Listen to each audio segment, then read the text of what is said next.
channel. See, once you start your journey as a system software developer, and as you go further, like I even discussed in my recent video, you may get into product architect and solutions architect and roles like that. See, as you do the same, you are now having a huge task of putting various technologies together and building an entire product from scratch. Okay, so it can be as low level as a kernel customization and board bring up and things like that, and eventually as you go upper and upper, you may work on any kind of middleware and stuff like that. You may do some sort of C or C++ middleware in user space, and then all the way up to UI and things like that. So as you put your product together, as I said, you may work on various technologies. You need to find the best among options available. It's not one is always superior to other. It again depends on the situation and the budget and the time limit and various other constraints. Sometimes it can be just resource constraint. The hardware whatever you are working on may have some limited resources, limited RAM, limited storage and stuff. So you need to come up with a plan how you accommodate all these components. So same thing even I do on a day-to-day basis as a CTO right now, and even earlier as a consultant for my clients, okay, as a part of product development. So that's what. So when you do any components, there are chances that there may be some limitations you will eventually find in a specific platform or a framework, and this happens sometimes if you work on a middleware. You may do it on a C or C++ code base, but some places there may be some limitation you may find, and it can be just the implementation is so complicated and lack of APIs and stuff for third-party libraries, and then you can do quite easily with something else. So here are few situations you need to consider about incorporating inline coding of a different language. So one of the excellent examples we can pick is Linux kernel itself. Hope you all aware that recently when kernel got inline Rust code. So if you navigate here, say for instance if you go here in the kernel source,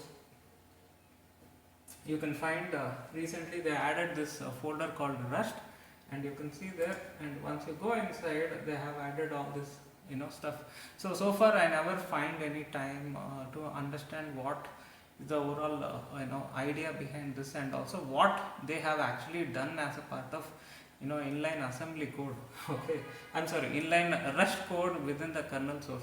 But other than that, kernel has a lot of inline assembly code. You will find this inline assembly in the Arch folder, so that it is far more optimized. Any API is optimized for that specific CPU and stuff. And in fact, I have once I have covered multiple times in few episodes, such as this library APIs in kernel and user space. So one of this video also I showed some few examples where you can find inline assembly and stuff. So take for instance fundamental APIs like strcpy, string compare, memory compare, and APIs like this memo. Okay, APIs like this you will find often inside the Arch folder. Any chip specific code must have been incorporated, and you will find that quite often. So same way, as they included the Rust within the kernel source, you can also find they have put across a documentation of the same, and you can come here and there is this Rust folder is there, and they documented few aspects like what it covers and stuff. So again, as I said, I need to go through this in depth and see that what it is trying to address as a part of the kernel source code. But if you ask me, I have done that quite extensively. In my case, I have done long back inline Perl code with C code, and after I got well versed with PHP, I always prefer PHP because PHP looks very similar to C coding syntax. So I like PHP than other scripting languages, than even compared to Python. But again, the reason I don't like Python is the syntax itself. Of course, Python, one of the advantages of Python is you have extensive libraries which can do a lot of AI stuff, but may not be available in other languages. So Python is well suited for that. So again, you can consider doing some sort of inline coding of different languages. Suppose if you write an entire stack with Python, there are some places, in case if you find C or C++ is more suited or more optimized, you can call such a code, you can incorporate within the Python code base. So again, this is something again I quite often do in the case of even my topic project or the earlier traffic squeezer as well. I have done parts of code with C and PHP combined, and I do that even even in most code base which I do for my clients as well. So always I try to incorporate the best of both. Sometimes you can also incorporate even shell scripts within your C code as well. So one of the reasons I don't like personally the shell scripts is again the weird syntax, and I do consider shell scripting is more meant for people who are not full-time developers, such as system or network admins who can use shell scripts to automate something. But more than that, it's just a mediocre language. I mean, of course, you may have a different point of view, but I feel that shell scripts are just, it's an extremely mediocre language, ignoring the fact that few things you can accomplish shell scripts with complete optimized way. But again, I do recommend, if you are a full-time developer, stick with the proper developing coding languages, such as scripting languages, as shell script is a scripting language. Let's not compare with C or C++. Let's compare with any scripting languages. Stick with Python, PHP, Perl, and things like that. And of course, if you are interested, you can also try Golang and stuff. One of the advantages with Golang is you can also compile it, so you can use your code as any scripting language with Golang, or you can even compile like C, C++ code base. So explore these options. The moment you feel that you are more serious about development role, rather than getting towards management, people management, project management and stuff, if you are more serious about being in a technical position, more of an hands-on guy, more of as a product architect and things like that, if you want your career to be shaped towards that way, I recommend you have to choose the best of all. Not any one language is superior than other. One of the as I say quite often, one of the drawbacks I see always with C or C++ is you need to fundamentally do a lot of things by yourself. And also another drawback is by using extensive pointers, you may always fiddle around something, and you may end up goofing up somewhere your code and having a runtime system crash or a memory leak, or things like that. Again, one can argue that okay, you can be very good at those things, you can be good at debugging and sorting out these things, but what I want to counter argue is that it's not about your skills. You need to have a framework which itself provides somewhat trouble free coding framework actually, so that you don't end up doing this extra work as a part of your code maintenance. Okay, so it becomes extremely expensive when you write any logic in such languages, the reason is you cannot ever conclude it is over. Tomorrow it can have again some room for improvement, and it may have some optimization issues and stuff.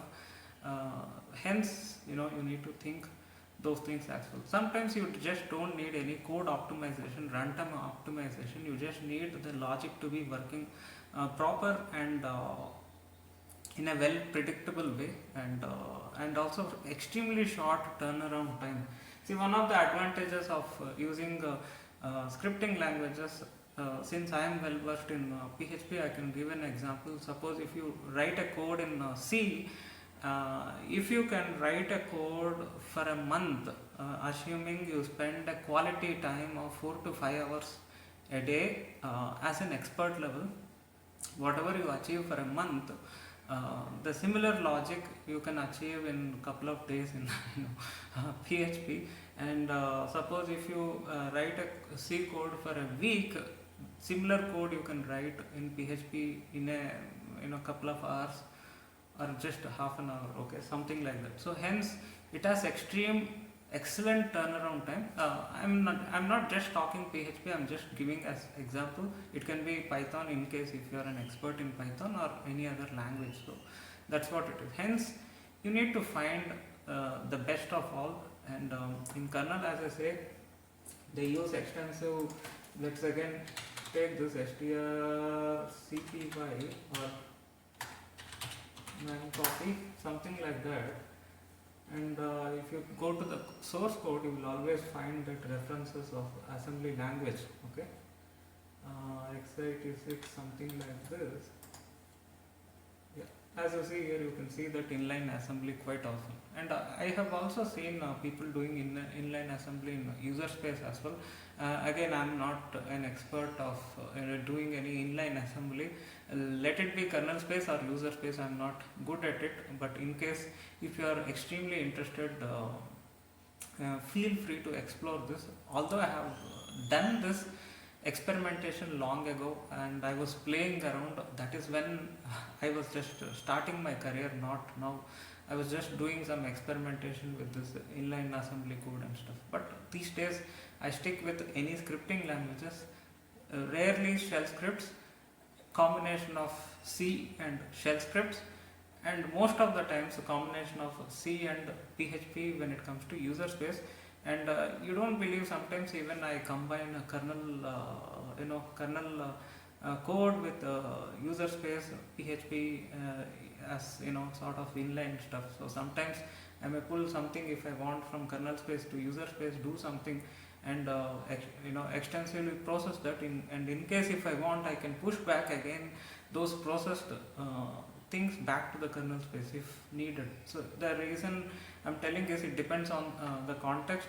Since I am into network software development, sometimes let's take example, you are doing some extreme IDS, IPS or some things like that. So in case you get lot of logs which you can generate in the kernel space with your custom code, what you can do is you can pull it to the user space, feed it to a database or something like that. Okay, all that metadata you get it from kernel space to user space, and then process extensively. And if you have any AI engines, you can even do with Python and stuff. And this, in fact, I even assisted for a student of mine who is actually, she is doing her PhD, and she is working on some cyber security stuff, and she need to again process this in user space. So we can get I was helping her to get things from kernel space to user space, as she is not well versed with the kernel development, but she is extremely good with user space scripting languages. So I think she is using some Java or some framework, I'm not sure, but I have given this kick way to solve that requirement, where you can anyway take low level logs, packet logs from kernel to user space, process them extensively. You can feed to any AI engines if your code is in Python or something, and then whatever it is digested, spit it out, and then finally just use that as a feedback loop and feed it back into the kernel.